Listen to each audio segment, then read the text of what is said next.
Hey folks, how's it going?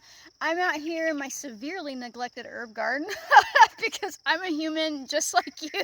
Right now I have this whole section like way up above like my backyard area where I planted out a bunch of boxes of stuff, and today we're going to talk about chamomile. She does not care that I have neglected her. In fact, she's grown out of the box into the pasture, and she's everywhere, and she's totally welcome to do that. And I am picking chamomile with my youngest daughter today. Well, only daughter, youngest kid. And we're doing that because, as you can see, the sun is coming. It's been nice and rainy lately, but later in the week it's supposed to get super, super hot, which is going to fry these blooms. So we both really love chamomile, so we are going to get as much harvested as we can. And of course, I'll give her some water throughout the summer so she goes to seed and such. But anyhow, let's talk about why chamomile is amazing and that you should have her in your life even if you can't grow her fresh. Most of you probably know that chamomile is really fantastic for helping you feel sleepy, right? Like you think of her as maybe like going to sleep before, like having her before bedtime to feel relaxed. Maybe if you're having a little bit of anxiety, and that's because she definitely lowers your cortisol levels, which are your stress hormones. And when you lower your cortisol levels in the evening, your melatonin levels are naturally able to rise. And so you start feeling sleepy, right? But did you also know that she's fantastic for digestive health? And here's a little known thing. She's really good for digestive health because she's good for liver function, right? A lot of people think that she's good as a digestive just because she is like slightly bitter, right? But she's only bitter if you brew her wrong, right? What she's really doing is she's stimulating your liver function, and by proxy, she's fantastic for getting rid of excess hormones out of your gut, right, and processing them through your liver and all that stuff. If you are somebody who is living with estrogen dominance, whether you're a man or a woman, because we live in a world where they put phytoestrogens in all of our food because soy isolate, soy lecithin, soy milk, soy, everything is added everywhere, right? And so it skyrockets your estrogen levels, and you end up having symptoms of estrogen dominance, like excess weight gain, horrible periods, acne, low testosterone. Estrogen dominance is something that everybody should look into if they're dealing with reproductive or energy issues and things like that. But chamomile, drink on a regular basis, helps your body get rid of excess hormones and estrogen in particular. Now, you might be thinking, well, I'm in menopause or something like that, and I am already probably low in estrogen. Here's the thing. If your foods weren't laced with soy, you would probably be low in estrogen. But women now, even in menopause, are having signs and symptoms of estrogen dominance. And the thing to know about estrogen is it stores in our fatty tissues. So even if your blood work looks normal, it can still be really high because it's hiding in your fat, right? And so chamomile is just an amazing way to support our body. And even if you're not dealing with estrogen dominance, she's fantastic for consistently keeping stress hormones lower, for helping us just feel a little bit better. Because when you lower your stress hormones, cortisol, by proxy, things like dopamine and GABA and oxytocin are allowed to rise, right? Because these things kind of, although your hormones are never balanced or you'd be dead, they're always in flow. But when your hormones for stress are always up here, your hormones for happiness are always down here. And I really love chamomile because she's one of those herbs that she's even safe to use during pregnancy. She's like one of the few herbs where like a gynecologist or whatever will be like, yeah, you can drink chamomile tea, right?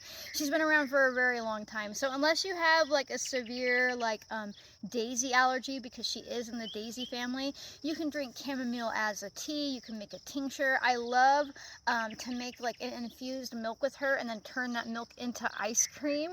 She is just one of my favorite flavors. And so, you can buy chamomile dry. I do not suggest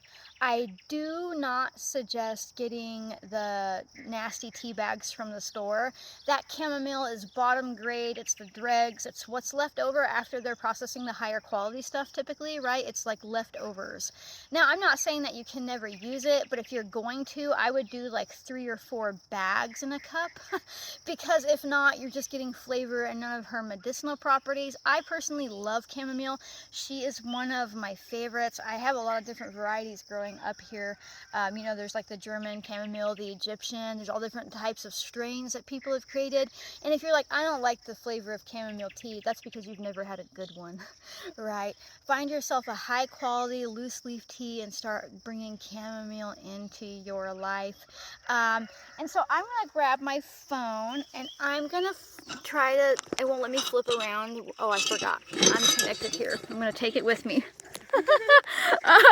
Okay, so chamomile, I mean, she's pretty easy to identify. I don't even know if my hand is showing. There we go. She's pretty easy to identify because you will have planted her, right? Unless you're living in the Mediterranean, maybe in certain parts of Spain, which is pretty close to the Mediterranean, you're not really going to come across chamomile in the wild unless somebody has maybe planted her at an old homestead and then she's disappeared, right? But chamomile is just so amazing. I mean, you can even use her for your little ones if they're like teething, right? You can take chamomile tea and then you can soak one of those freezable teething rings in it and then let them chew on that, and it'll do two things. It will calm down your little one if they're feeling fussy from their teeth, but also it really helps with pain topically. You can make an infused oil out of her. She is better for itching than even like cortisone cream. I love chamomile for itching skin topically. You know, I like to combine her with like oatmeal, because yes, you can make an oil infusion out of dried oatmeal. She's amazing for that. And I mean, I can't flip it around. I'm gonna assume she's in the camera. We use chamomile a lot, right? Yeah. She's like our daily drinker. How do you like to use her? I like to make chamomile tea, and I like to add vanilla to it, and normally I make it when I'm on my period because it helps calm me down a lot. Right. It tastes really nice, especially when you add some vanilla extract to it. Right, because chamomile is really good for like menstrual cramps and stuff like that too, right? Because it can even help with, let me get my stand set up here. It can even help. Chamomile can even help with like muscle cramps and stuff like that, right? Because she does have a lot of antispasmodic properties, right? So she's also stimulating your immune system and all that other type of stuff. So you don't just have to be having period cramps. You could have, you know, muscle pain and things like that. And she's pretty fantastic. My favorite way is I do the same thing. I like the chamomile tea, you know, with a good amount of cream in it, or, you know, we use raw goat milk because we have a lot of that. And then adding a little bit of vanilla is good too. I also really like to make a cold brew infusion out of her, and I'll show you how to do that in another video. But it's basically where I'm taking like dried chamomile and I'm making a cold water infusion overnight in my fridge, right? And then I mix it with cream and a little bit of sugar. You can use whatever sweetener you want. And then I have that over ice. It's so good. It's so good, especially if there's a little vanilla in there. Chamomile takes to cream really, really well. And so we've always got big jars. I like to blend her with lavender too, real lavender. You know, I'm never using essential oils in anything I talk about or make. But yeah, that's chamomile. And now she is really easy to grow. So even if you have an apartment with like somewhere that you could put like a little tiny garden box on, you can grow her there. She'll happily show up in your garden. She doesn't like to be transplanted, so it is best to just kind of plant her where you want her and let her come up. And so I don't know if you'd be able to grow her on a windowsill. Maybe if you got really good light there, like constantly, right? But she's also pretty affordable if you want to like find some and call her home. And it's really a simple, safe herb to bring into your life, and you are absolutely smart enough to work with chamomile, right? And it's like one of those a gateway herb, right? Like it's really hard to hurt yourself with chamomile unless you have an allergy. So I think she's a fantastic place for people to start or just get more curious about. But also, even if you've been a long-time herbalist, thing that I notice in the herbalist community is like once we get really into practicing with herbs, we have a tendency to kind of push back the simple herbs as we look for something more complicated to qualify ourselves in some different way. We're finding like all these like distant, far off plants and things like that, but you don't need to do that. If you really dive into these simple plants, you'll learn that there's so much more to them and so much more than they can do than, like, let's say, make you sleepy before bed, right? Chamomile, she's so vast and has such an array of benefits, but really we're like, oh, she maybe helps us sleep.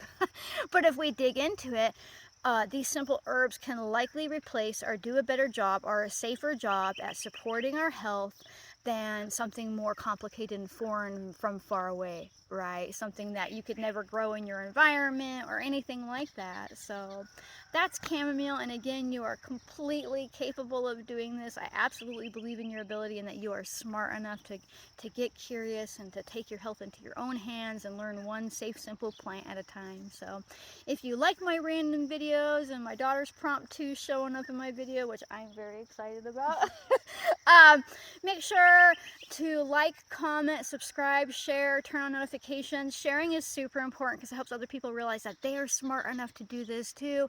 And if you would like to support my capacity to teach freely and be a real human and all that kind of stuff, consider becoming a member to my channel. It's just a way to throw me a couple bucks a month. I do not hide anything behind a paywall. I will always give out my information freely because it's just what I'm really passionate about. So thank you so much for joining us today, and I'm going to get to harvesting all this before I get any more sunburned. Bye!